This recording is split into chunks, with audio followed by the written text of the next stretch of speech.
All right, happy to bring on again head USF head coach Chris Gerlufsen. A big win on Saturday against Boise State. USF went 2-0 for the week. Also, the win over Cal Poly earlier on. But want to really focus on that win on Saturday, 84-73 against a tournament level team that's been to the NCAA tournament 3 straight years, a team that you guys had just narrowly missed beating a year ago. Just talk about like what the locker room was like after picking up a win against a team like Boise. Yeah, I mean, first off, it was a great night to be here on the hilltop. I want to just give credit to our administration, our marketing team, our student body, our fan. It was an awesome early season basketball environment, and that's part of what kind of makes this place special. We had all off season to kind of think about these type games, and a year ago we were so close to having a lot of these type breakthroughs and just could not get over the hump in a lot of those games. And so not to say that was any extra motivation in the off season, but I think we have a locker room full of guys who just aspire for a lot more for this program and as well as the coaching staff. So to be able to just collectively come together in the second game of the season and perform like that against a really quality team, a team that I'm pretty certain will be an NCAA tournament team and a veteran, well-coached club. Just to do that was a really good feeling. I just felt good for our guys in our locker room and really, really proud of them.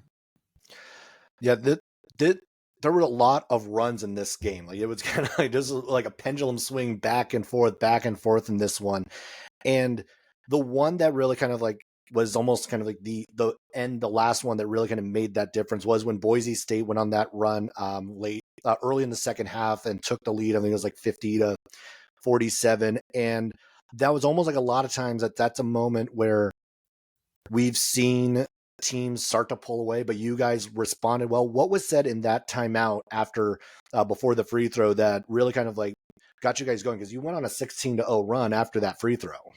Yeah, that was kind of a tenuous part of the game for sure, because I thought we came out of the locker room and got some separation to start the second half, and then they did what good teams do. They battled back and they went on a run of their own. I think went up 3 in that segment, and I had to calm down a little bit in that timeout, and that was the first time I felt like collectively 1 through 5, the guys who were in the game, we just had unbelievable talk in that timeout. Marcus Williams kind of led the charge with that.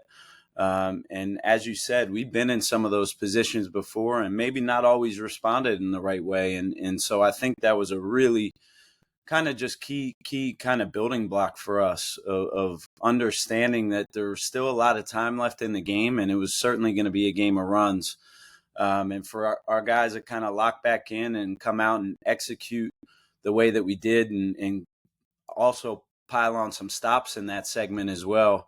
That was just a really, really, I thought, key to the game. And as I said, something that we can build on going forward. One of the things that was one of the toughest parts going into that game was the front line of Boise. Like that is a veteran group, a very talented group up there. And the leadership from looking at way Dwedo Newberry played in that contest and just the challenges that he had to face. It was like, whether it be Denengard or any number of their front line guys. Talk about just like the way the front court played for you, because that's, to me, was almost like the one thing that really made the difference in this contest. Yeah, and I know there's been some questions about whether our front line is deep enough or what that was going to look like with the departure of Mobo. And I've been seeing this out of Dwedo the whole off season, and I think he's willing and able to fill a lot of that void from a rebounding production standpoint for sure. But he also scored the ball at a high rate in that one little segment there in the second half. And I thought Carlton Lingard really stepped up and took a step forward. And Boise presents a lot of problems just with their size. They start three bigs. Degenhardt is probably more of a four-man than he is a three-man, and so they're big across the front line, and they're big when they sub as well. And I thought our guys really just embraced what the game plan was. We did a good job of kind of, we got them on the glass, winning the rebounding battle 37-30. And we were willing to live with some stuff too, right? That's a team where you kind of have to pick your poison in terms of what you're willing to give up. And, Degenhardt had a big night, but we kind of cut the water off for the other guys. And that was kind of the key of what we kind of talked about heading into the game. So our guys did a great job in embracing what the game plan was. Yeah. Now I want to take a step back to look at like the first full week, and one of the guys who has really kind of just kept that progression going has been Malik Thomas. Has been big the first couple games. He really got you guys started off well against Boise State. Talk about like his growth and his progression and what we're starting to see, because we knew like he was one of the more electric players, or can be, in the WCC, but we're starting to see it be on at least two nights in, really on a consistent basis. Yeah, Malik is. I think it's so good. Number one, to see him comfortable and kind of embracing the position and the role that he's in. He's gotten so much better since he's gotten here, and part of that is probably me, learning him too, and how to use him and how to let him kind of be the best version of himself. But he has an unbelievable knack for scoring the basketball. Gets to the free throw line at a really high rate for a perimeter player. Can present some problems from the defensive standpoint as well. Just can't say enough about him and the role he's kind of providing for this group.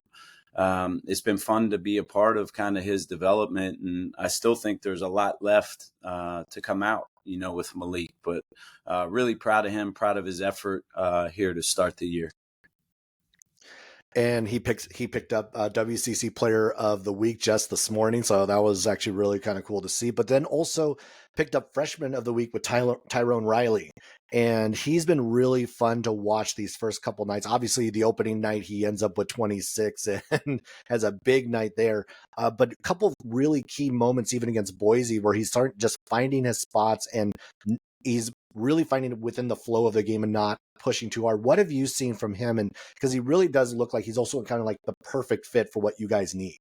Yeah, similar to probably Ryan Beasley a year ago. He's kind of older beyond his years from just a basketball IQ standpoint. He's really, really smart. Picks up on everything we've done. He's a guy who I don't really have to say things to twice. And in the first two ball games, at key moments in both those games, he just found a way to affect the game, whether that be rebounding the basketball, whether that be making a defensive play, or just kind of finding some key baskets in key times of the games. And as you said, I thought he did a really good job of just kind of staying within the flow of the game on Saturday night against Boise, and just plays the right way. And he's a guy who I think is going to be really exciting to watch. As the season moves along. He's extremely talented and just a really, really good teammate and good kid. I'm really excited for him. I'm excited for our program with him, being only a freshman. Yeah, between he and Ryan, those two are going to be fun to watch going forward for the next couple years.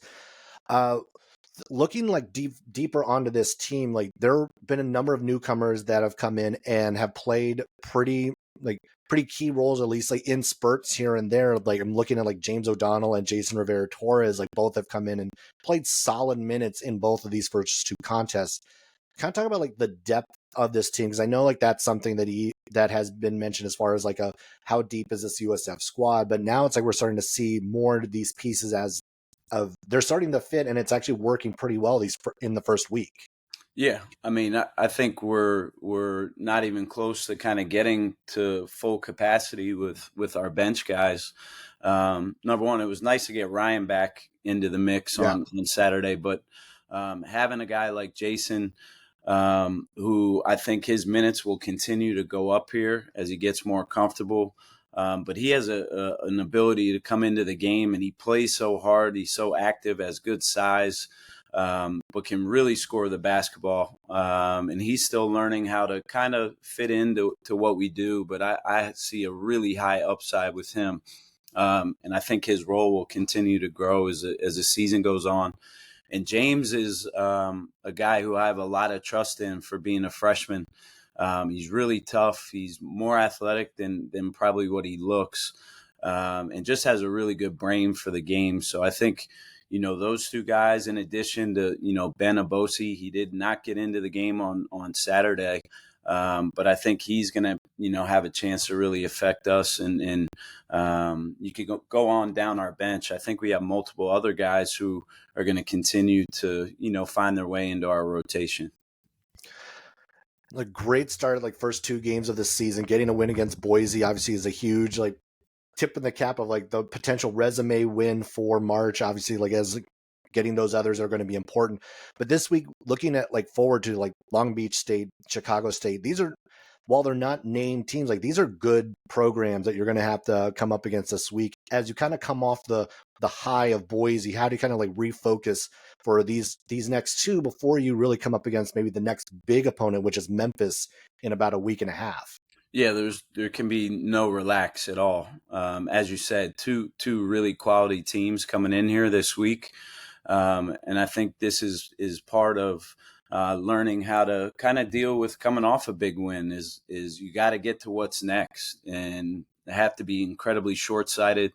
Understand that this is a long season, and the best thing we can do is come out today, Monday, have great practice, have 2 great days of preparation, and just continue getting better. We have so much more we can improve on as a team, and I'm just looking forward to kind of seeing the growth of this team continue.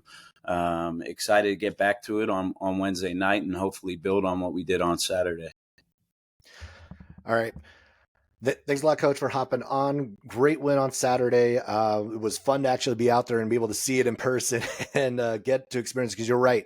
The building was rocking. That was a great experience with the students there, the band, just everything was it was one of the better experiences in a while up at the Hilltop.